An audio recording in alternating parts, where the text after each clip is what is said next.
Last month, the US government produced a landmark report on climate change and its impacts. It says Earth's climate is now changing faster than at any point in the history of modern civilization.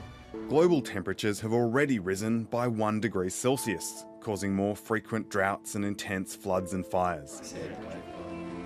Greenhouse gas emissions from human activities are the only factors that can account for the observed warming over the last century.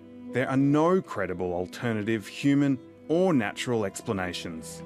Today's landmark report should leave you in no doubt about the links between extreme weather and climate change. In October, the world's chief climate body, the IPCC, examined the difference for the world between 1.5 degrees of warming and 2 degrees. It says that before a baby born today turns 50, the world is set to warm by 2 degrees. The IPCC says the world hasn't been that hot for at least 129,000 years, roughly since modern humans left Africa. Capping global warming at 1.5 degrees would help about 10 million people avoid the impact of sea level rise. Despite this, the climate change debate continues in the public domain, with some denying that greenhouse gases are changing the climate. Shortly after the release of the US and global reports, the UN released its own emissions gap report. It provided a damning assessment of Australia's progress towards its promised emissions cut. The Federal Environment Department has long provided frank advice to politicians that the country's existing policies won't be enough to make that cut. This is what Australia has promised it will do: cut emissions to 26% below 2005 levels by 2030.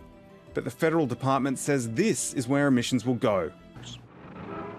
By 1938, rising global temperatures were scientifically linked to the burning of fossil fuels. Today, experts say the science is settled. The evidence that the changes we're seeing occurring in temperature and other meteorological and climatological variables is caused by CO2 is unequivocal. It's absolutely certain. Certainly in Australia, when we look at extreme heat events, so record-breaking spring heat waves, for example, we see a fingerprint of human-induced warming on those events. Despite being no good for business, in 1982, global oil giant Exxon predicted future warming. Perhaps incredibly, those 36-year-old predictions are in line with what's being seen today.